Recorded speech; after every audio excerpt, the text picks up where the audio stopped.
નમસ્કાર મિત્રો, આપણે ઘણા સમયથી વિડીયો અપલોડ કર્યો નથી. લગભગ 2 મહિના ઉપર થઈ ગયા. કારણ કે મારી જે શોપ હતી, જે સાયબર કાફે ચલાવું છું, તો તેનું લોકેશન મેં ચેન્જ કર્યું છે. તો જે જગ્યાથી લગભગ 301 મીટર જેવું છે, તો તેમાંથી જ મને ટાઈમ મળ્યો નહીં, એટલે પછી વિડીયો અપલોડ કરવાનું પણ રહી ગયું. હવે આજે વિડીયો શૂટ કરું છું, અને ટાઈમ મળવાનું બીજું કારણ એ પણ છે કે હું કમ્પ્યુટર ક્લાસ ચલાવું છું, એટલે આખો દિવસ મારે એમ જ નીકળી જતો હોય, તો સમય ઘણો થઈ જતો હોય, તો શૂટ કરવાનો એટલો ટાઈમ રહેતો નથી. હવે આ વિડીયો બનાવવાનું એક કારણ છે કે આવતીકાલે એટલે કે 6 તારીખે એ ધોરણ 10નું રિઝલ્ટ આવવાનું છે.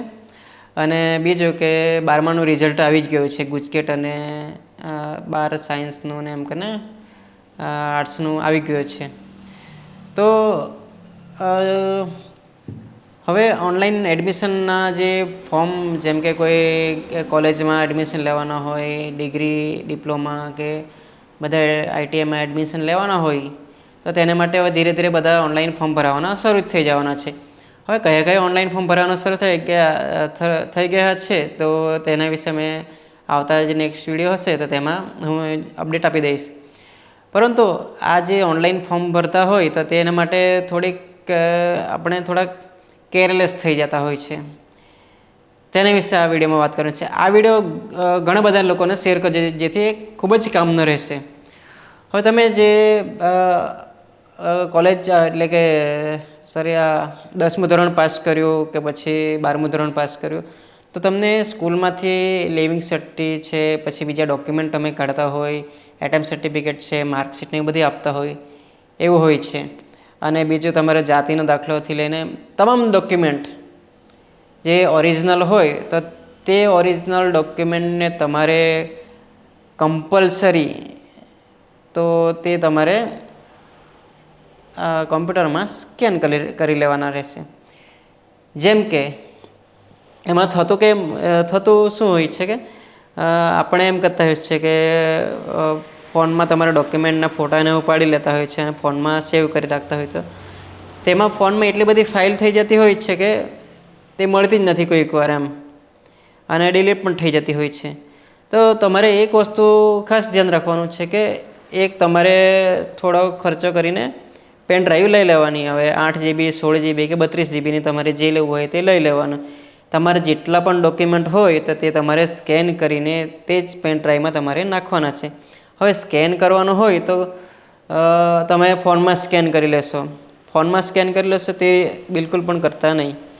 એટલે તમારે યુઝ કરવા માટે ચાલે, પરંતુ તમારે જે ડોક્યુમેન્ટ સ્કેન કરવાના હોય, તો તે તમારે કોમ્પ્યુટર જે સ્કેનર હોય, તે કોમ્પ્યુટર દ્વારા જ તમારે સ્કેન કરી લેવાનું. કોઈ સાયબર કાફે હોય કે પછી આ ટાઈપનો કોઈ શોપ હોય, તો તે જગ્યાએ તમારે આ ટાઈપના ડોક્યુમેન્ટ સ્કેન કરી લેવાના, તે પણ હાઈ ક્વોલિટીમાં, ફોટોમાં અને પીડીએફમાં, અને તે તમારે પોતાની પેન ડ્રાઈવમાં સેવ કરી નાખવાના છે. આ તમામ લોકોએ, જેટલા પણ સ્ટુડન્ટ લોકો છે, તો તે લોકોએ તમામે આ વસ્તુ ભૂલ્યા વગર કરી જ નાખવાનું છે. કારણ કે હવે બધી વસ્તુ ઓનલાઈન ફોર્મ ભરવાની શરૂ થઈ જાય, તો એ ઓનલાઈન ફોર્મ ભરતા હોય ત્યારે તમારે ડોક્યુમેન્ટ તમારે ઓરિજિનલ ફોર્મમાં જ અપલોડ કરવાના હોય છે. જ્યારે તમે ઓનલાઈન ડોક્યુમેન્ટ અપલોડ કરો, ત્યારે ઓરિજિનલ ફોર્મમાં કરીએ ત્યારે તમારે જ્યાં પણ સ્કેન કરો ત્યાંથી તમે રિક્વેસ્ટ કરી શકો. જેમ કે મારે અહીંયા કોઈ સાયબર કાફેમાં આવ્યું કે ફોર્મ ભરવા, તો તમે રિક્વેસ્ટ કરી શકો કે તમે જે ડોક્યુમેન્ટ સ્કેન કર્યા છે, તો મને મારી પેન ડ્રાઈવમાં નાખી આપો, તો જરૂરથી નાખી આપશે એ રીતે કહેશો તો આ રીતે કરી લેવાનું. અને બીજી વસ્તુ કે તમારે થોડોક ખર્ચો થશે, પણ એક ફાઇલ જરૂરથી લઈ લેવાની છે. જેમ કે આ ટાઈપની કોઈ એક ફાઇલ આવતી હોય, તો એ ટાઈપની થોડીક મોંઘી આવતી હોય, પણ એક સારી લઈ લેવાની, જેથી કરીને તમારા ડોક્યુમેન્ટ એમ બધા એરેન્જ થઈને સચવાઈ રહે. એ રીતે તમારે કરવાનું છે. હવે સ્કેન કરવા શા માટે કહું છું? હવે તમે ફોનમાં ફોટો પાડી લીધો હોય, તો તમે ફોનમાં ફોટો પાડી લીધો, એક તો તમે ફોટો પાડો તો આડો ઓળો ને એ રીતે પાડતા હોય, તો એ તમને જ તકલીફ આપે છે. એટલા માટે તમારે ડોક્યુમેન્ટને સ્કેન કરી લેવાના. અને સ્કેન કરો તો પણ એકદમ હાઈ ક્વોલિટીમાં, જેમ કે કોઈ ફોટો સ્કેન કરો તો 10 થી 15 MBના ને એવા થતા હોય તેવા સ્કેન કરેલા, જેથી કરીને ઝૂમ કરવાથી પણ તે ફોટો ફાટે નહીં. અને તેને કન્વર્ટ કરવાનું પણ ઇઝી પડે, જેમ કે 10 MBના ફોટાને તેને 1 KB કન્વર્ટ કરવાનું એવું હોય તો તમારે ઇઝી પડે. એ રીતે તમારે કરી લેવાનું છે.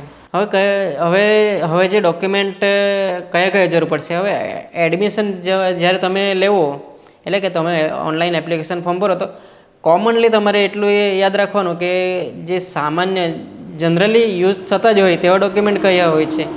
એક તો તમારો આધાર કાર્ડ છે, તે આઈડેન્ટિટી પ્રૂફ માટે. પછી બર્થ સર્ટિફિકેટ છે, તમારે સ્કૂલ લિવિંગ સર્ટિફિકેટ છે, માર્કશીટ છે, પછી કાસ્ટ સર્ટિફિકેટ છે. એ જનરલી કોમન બધાને યુઝ થતા જ હોય છે. અને પાસપોર્ટ સાઇઝનો ફોટો, સિગ્નેચરનો ફોટો એ તમારે પેનડ્રાઈવમાં એ બધા નાખી જ દેવાના છે. એ રીતે તમે કરશો તો તમારા માટે ખૂબ જ ઇઝી પડશે અને કશે શોધવું પણ નહીં પડશે. અને જેથી પેનડ્રાઈવ પણ તમે ફોન ખોવાઈ જાય તો પેનડ્રાઈવમાં પણ તમે કશે તમારે કોલેજમાં કે તમારે બેગમાં કે એવું રાખી શકો, જેથી કરીને ખૂબ જ કામની વસ્તુ રહે.